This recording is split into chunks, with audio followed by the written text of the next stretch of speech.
men come across. It's required, it's needed, very much needed. I tell you, my young friend, there was chief engineer of electricity board in my neighborhood.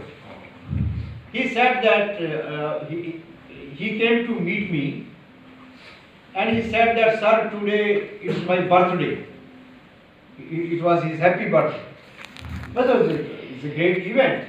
I presented him my book, the first volume of my book. So he said that, sir, I have never read any novel in my life. Not even a single book I have read except science, physics, chemistry, and all science books. All right. It's just a gift. You may read or you may not read. That is your choice. After 15 days he met me. He touched my feet and said, sir, I have gone through your book and realized that it was my foolishness on my part to study all these scientific subjects. I should have studied literature. So much gained. I even through the night I have been reading these books, this book, and when I never read any novel. So because in the very beginning I said, we read stories, we read novels because we read ourselves in those. Yes, ma'am? Please, I would like to know what gave you the motivation to go into... Motivation? Yes, what gave First, you the motivation? Motivation? Yes, to write, to read. Well, literature for me is just like breathing. As breathing is essential for life, so is literature. I breathe in literature. I can't live without literature. Although I remained in administrative services of India, the senior most services of India, but I always have been interested in literature. Now, motivation for writing this book. Although this project started just incidentally, but I had a strong feeling that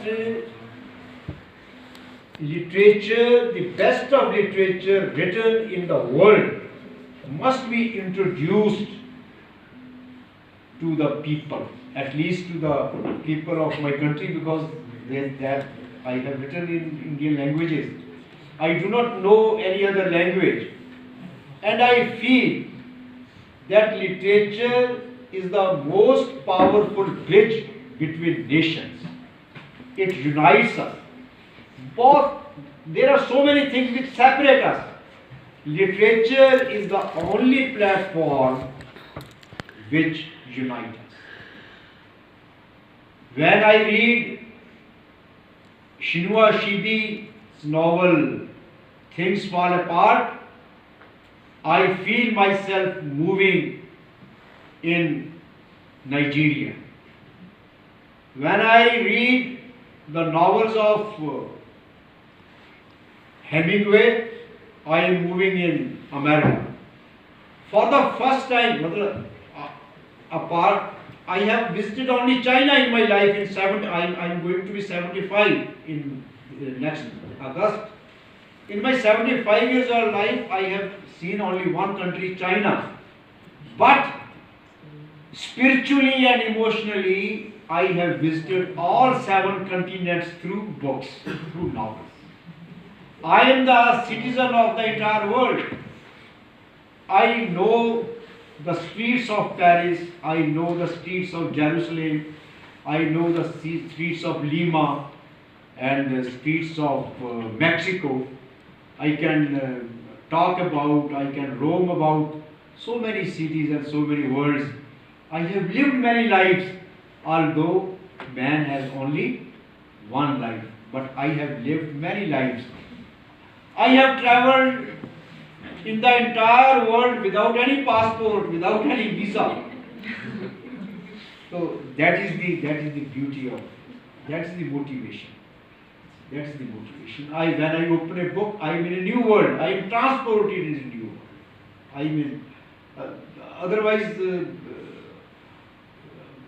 you cannot cross even a road. It is difficult to cross a road. But I cross barriers whenever I unfold a book. So that's a great motivation.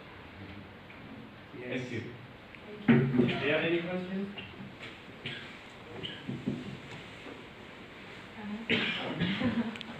Our teacher. Ji. May I ask, the classic novels are so beautiful and so attractive.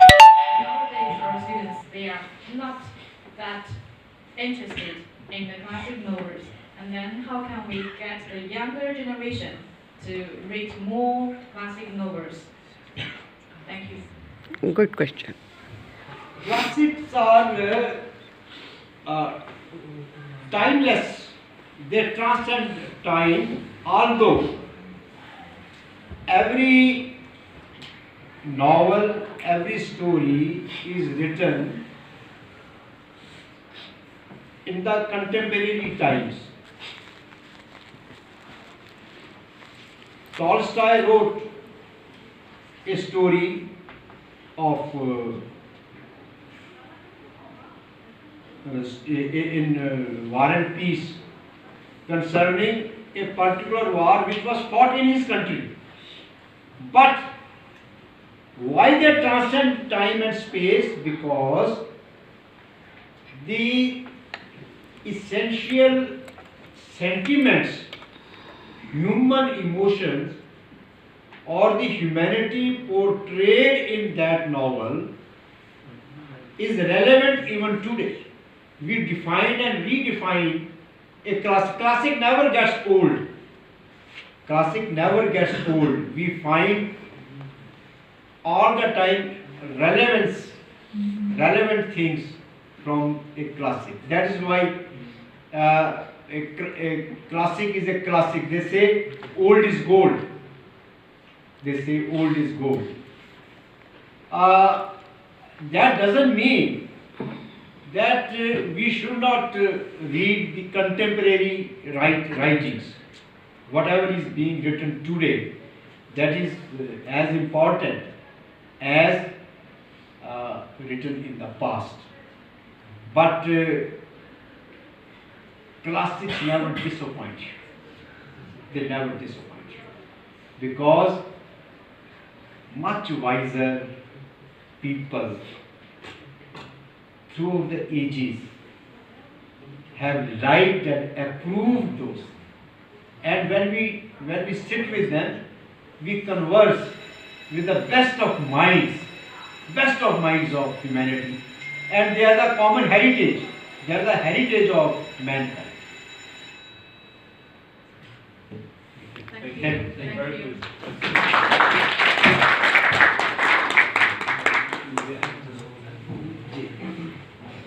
Hello, sir. I'm very impressed by your lecture. And at the beginning of your lecture, you talked about empathy and sympathy. Empathy and sympathy. The empathy is to empathize with people. That is, you can feel other people's feelings. You can feel their pain, like if they have sore eye, like you give the example, then we can also feel sore eye. So we can feel other people's pain. But it is easier said than done. Is it possible that we can truly empathize with people? And is the ability of empathy that needs to be trained, cultivated, developed, or is it an ability that people are actually born with? That is my question. Oh, now it may be difficult to, as you say, it is easy to say, but difficult to implement. I have just shared one episode from a novel, Grapes of Wrath. That is the ultimate example of empathy. When a starving man is dying and he needs few drops of milk, and milk is not available. Now that young girl whose breasts are full of milk, her child recently died, and breasts are overflowing with milk, and a man is dying for want of milk. Can you imagine? She lies by his side and puts her breast in his mouth to suck and gives a new life to that. Can there be a greater example of empathy? And a sacrificing movement which our great philosophers like Buddha, they talk about compassion. Great philosophers like Confucius, they talked about human kindness. And Shakespeare, who said, it's the milk of human kindness. This milk, human kindness, milk of human kindness. Now, such examples may be rare, but you cannot, or I cannot say that they do not exist. In our Punjabi, they say, what is that, madam? So, ਅੱਖ ਤੇਰੀ ਦੁਖੇ ਤੇ ਰੜਕ ਮੇਰੇ ਕੰਨ ਅੱਖਾਂ 'ਚ ਪਵੇ. ਹਾਂ ਮਤਲਬ your eyes are sore, but I feel the pain in my eyes. That is the ultimate love. And I have seen some tender, kind-hearted people weeping over the fallen petals. Now, the flowers, the petals, after it is fully ripened, then petals fall apart. So, even they cannot bear. So, this type of sensitivity, this type of emotional involvement, when you feel for others, that is the role of literature. That is the role of literature. That is the role of getting humanized science and technology and all these pursuits.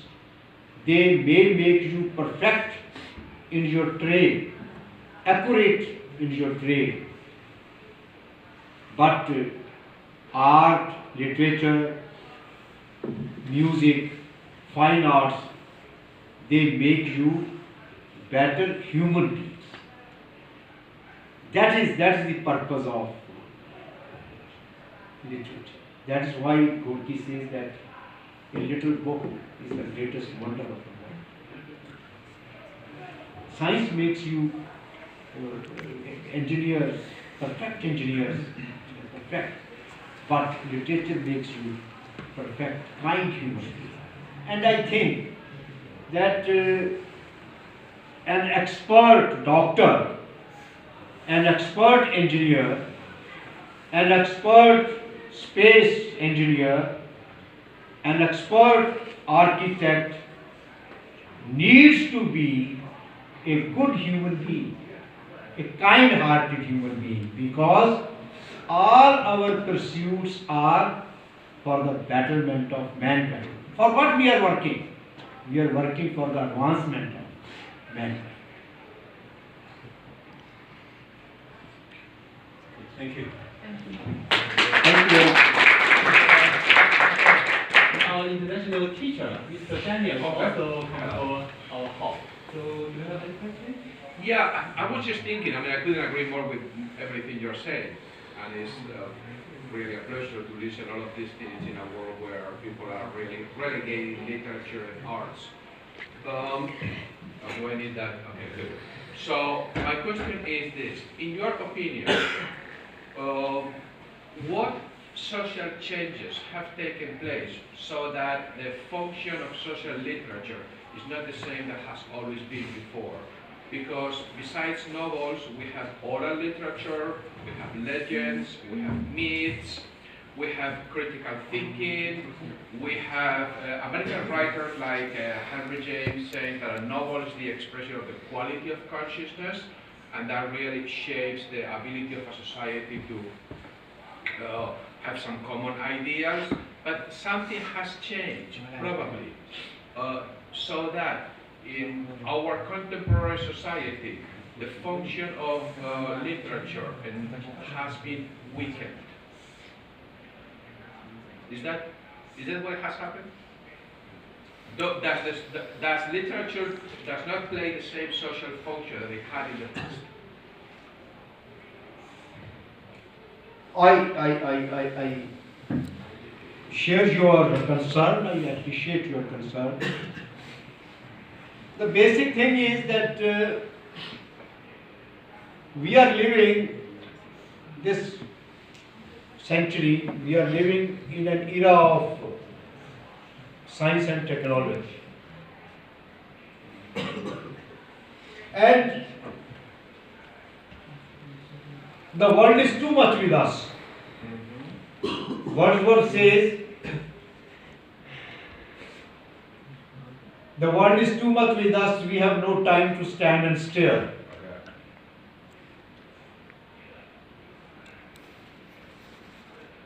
We are so much occupied, we are so much obsessed with the materialistic pursuits, spending and earning, that we have left with no time to appreciate the beauty of stars, the beauty of the sun and the moon, the beauty of the changing colors of the sky, the beauty of the flowers. And flowers have also been replaced by synthetic flowers.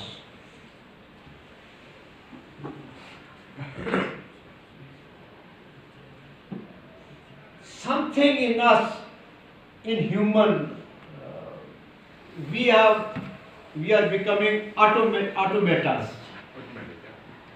We are being dehumanized. We are mechanized, or we are becoming just a tool in a big machine. It's a process of dehumanization. Literature has been totally relegated to a position of no significance. Art has become just a bypass, passing time activity. In fact, for the appreciation of literature, for the appreciation of art, you require layered time. When a time is absolutely yours, you are not worried, you are not obsessed by anything. But sadly, there is no layer. We never sit with ourselves. And now, the hands of the clock cannot be moved back. We are in this advanced age and we cannot go back in the primitive times. But nevertheless, as you require a little bit of salt to make your food tasty, palatable, in the same manner, you need a little bit of refined taste, refinedness of art or literature or poetry or drama to be just brought into your life to make it more livable. So it's a sad aspect that we are moving away from poetry, We are moving away from fiction. We are moving away from. So, well, ready-made. I am afraid that we may not be approaching Aldous Huxley's Brave New World. We are not. God forbid, we are not, and we should never be, we should never reach that point where we become just alpha, betas and gammas. There, I am surprised, you cannot utter the name of Shakespeare. He is considered a danger to that place. You cannot, one person who's, he said, in old times, mothers used to be, children used to be fed on the breast of the mother. Oh, shut up. It's not. They have tablets. When they want to laugh, they have a laughing tablet. When they want to weep, they have a weeping tablet. When they want to just, for everything, there is some sort of synthetic tables. So, I wish mankind does not reach at that point and remain human beings. And for human beings, you have a pulsating heart, you have a pulsating spirit, and for that, poetry and fine arts are needed, required. That's my submission, sir. Thank you.